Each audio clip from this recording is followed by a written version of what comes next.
Subscribe કરો એ high news India channel ને પછી યુટ્યુબ એપ પર બેલ આઇકોન નું બટન દબાવો અને નિહાળો એ હાઈ ન્યૂઝ ઇન્ડિયા ચેનલ।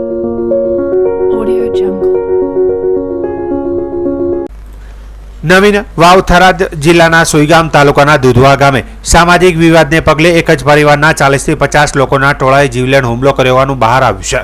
હુમલાખોરોએ લાકડીઓ, ગળદાપાટોને ધોકા વડે હથિયારો લઈ આવી ચડ્યા હતા અને પરિવારના સભ્યોને ગંભીર રીતે માર માર્યો હતો। આ હુમલામાં મહિલાઓ સાથે દુર્વ્યવહારની ઘટના પણ સામે આવી છે। પ્રાપ્ત વિગતો મુજબ વાવ તાલુકાના તીદ ગામના લખાજી મસાજી ઠાકોર 4 થી 5 ગાડીઓ આશરે 40 થી 50 લોકો સાથે દુધવા ગામે પહોંચ્યા હતા। અહીં તેમણે ઠાકોર ઈશ્વરભાઈ, દયારામભાઈ, રણછોડભાઈ, દયારામભાઈ અને તેમના પરિવારના સભ્યો પર હુમલો કર્યો હતો। ઈશ્વરભાઈની 17 વર્ષીય દીકરીને માર મારવામાં આવ્યો હતો અને તેને ઉપાડી જવાની પણ કોશિશ થઈ હતી। છોકરી પોતાની જાન બચાવવા પાડોશીના ઘરે ભાગી ગઈ હતી। હુમલામાં ઈશ્વરભાઈ તેમજ રણછોડભાઈને ગળદા પાટુ અને ધોકા વડે ગંભીર ઈજા પહોંચી હતી। પરિવારના અન્ય સભ્યોને પણ ઈજા થતા તેમને 108 મારફતે સોઈગામ સરકારી હોસ્પિટલ ખાતે ખસેડવામાં આવ્યા હતા। ઈશ્વરભાઈની દીકરીના જમણા પગના ફ્રેક્ચર થવાથી તેમને આગળ રિફર કરવામાં આવી હતી। તાત્કાલિક 112 પોલીસ ટીમ ઘટનાસ્થળે પહોંચી જતા સ્થિતિ કાબૂમાં આવી હતી। પોલીસના હસ્તક્ષેપ બાદ મામલો શાંત થયો હતો।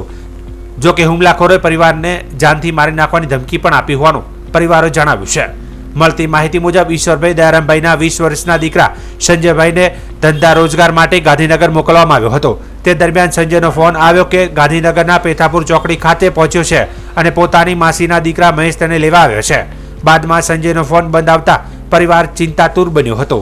એક જ દિવસે વાવ તાલુકાના તીદ ગામના લાખાભાઈ મસાજી ઠાકોરની દીકરી ઉમિયાબેન પણ કોલેજ પાસે ગુમ થઈ હતી અને બંને ઘટનાઓ એક સાથે બનેલી હોવાથી ઉમિયાબેનના પિતા લાખાજી મસાજી ઠાકોરને શંકા હતી કે ઈશ્વરના દીકરા સંજયે તેમની દીકરીને ભગાડી લીધી છે। આ શંકાને આધારે લાખાજી ઠાકોરે ઈશ્વરભાઈને ધમકી આપી કે જો દીકરી પાછી નહીં આપે તો તારી દીકરીને ઉપાડી જઈશું। બાદમાં લાખાજી ઠાકોરે 5 ગાડીઓ અને 40 થી 50 લોકો સાથે દારૂના નશામાં હથિયારો લઈ દુધવા ગામે આવી ચડ્યા હતા અને ઈશ્વરભાઈના પરિવાર પર જીવલેણ હુમલો કર્યો હતો। ઘટનાની જાણ થતાં જ સોઈગામ પોલીસ સ્થળ પર પહોંચી બચાવ કામગીરી હાથ ધરી હતી। ઈજાગ્રસ્તોને સરકારી હોસ્પિટલ ખાતે સારવાર અપાઈ છે। પોલીસે આ મામલે ગુનો નોંધી વધુ તપાસ શરૂ કરી છે। પોલીસ દ્વારા હુમલાખોરોને ઓળખી તેમની ધરપકડ માટે તજવીજ શરૂ કરવામાં આવી છે। દુધવા ગામે બનેલી આ ઘટનાને લઈને સમગ્ર વિસ્તારમાં ચકચાર મચી ગઈ છે। સમાજના આગેવાનો દ્વારા પણ આ મુદ્દે ચર્ચા થઈ રહી છે। નાબાલિગ યુવતી સાથે થયેલા દુર્વ્યવહાર અને સ્ત્રીઓ પર હાથ ઉઠાવવાની ઘટનાને ગંભીર ગણાવી તાત્કાલિક કાયદેસર કાર્યવાહી કરવાની માંગ ઉઠી છે। છૂટી સરી થોડી મારા ભાઈને છૂટી સરી થોડી છે, મારા બનેવીને છૂટી સરી થોડી છે,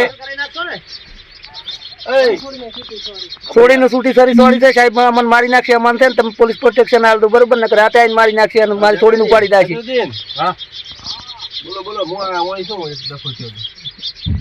પચાસ આદમી હતા ધોકા બધાના હાથમાં ધોકા હતા। 50 આદમી મારા માથે પડી ગયા હતા પણ ઉસણ વાળા બધા અમુક આવીને મને મેલાયો અને લઈને દોડ્યા મને।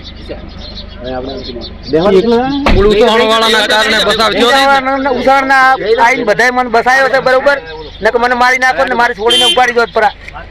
અને મારા ભાઈને છે ને મારા ભાઈને છૂટી સરી છોડી છે, મારા બનેવીને છૂટી સરી છે, સરી છોડી છે અને મને ખૂબ માર્યો છે। હું બેહી શકતો નથી, મને ખૂબ ધોકા માર્યા છે। બધા દારૂ પીને આવ્યા હતા બરોબર, બધા પીધેલા હતા। પોલીસને હું વિનંતી કરું છું કે અમને છે ને તમે બચાવવા પોલીસ પ્રોટેક્શન આલતું ને અમને રાતે મારી નાખશે ને મારી છોડીને ઉપાડી જાય છે।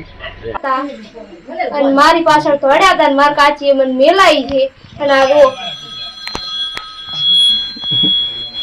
આ મારી નાખવાના હોય વિરોધ તો બધાને હોય પણ આવા હોય। અને કયા ગામના હતા? તીદ ગામના હતા। કેટલા વ્યક્તિ હતા? હતા તો 107 ગાડીઓ ભરીને આવ્યા હતા, 8-9। તારું નામ? મારું નામ વસંતી। વિસનગર શહેરમાં એક અત્યંત શરમજનક અને કંપાવનારી ઘટના સામે આવી છે, જેને કારણે આખું શહેર હચમચી ગયું છે। એક 15 વર્ષીય સગીરા પર 6 નરાધમોએ અલગ અલગ સ્થળો જઈ વારાફરી દુષ્કર્મ ગુજારતા ભારે હડકંપ મચી ગયો છે। ગત 4 ઓક્ટોબરની રાત્રે જ્યારે સગીરા ચાલવા નીકળી હતી ત્યારે વિજય ઠાકોર અને પવન ઠાકોરે તેને સેવાલિયા રોડ ઉપર લઈ ગયા હતા। ત્યારબાદ રાજ ઠાકોર સહિત અન્ય શખ્સોએ પણ આ દુષ્કર્મ જોડાયા હતા। મોડી રાત્રે સોહમ ઠાકોર તેને પવન ઠાકોરની ઓફિસે લઈ ગયો, જ્યાં ફરી બળાત્કાર ગુજાર્યો। અંતે પ્રકાશ મોદી તેને પોતાના ઘરે લઈ જઈ સોમવાર સુધી દુષ્કર્મ આચરતો રહ્યો। 2 દિવસ ગુમ રહ્યા બાદ સગીરા ઘરે પરત આવતા પરિવારજનોને પોલીસે પૂછપરછ કરી। સગીરાના નિવેદનને આધારે પોલીસે 5 નામજોગ અને અન્ય એક અજાણ્યા શખ્સ મળી કુલ 6 આરોપીઓ વિરુદ્ધ અપહરણ, બલાત્કાર અને પોક્સો હેઠળ ગુનો નોંધીને તમામની ધરપકડ માટે તપાસના ચક્રો ગતિમાન કર્યા છે.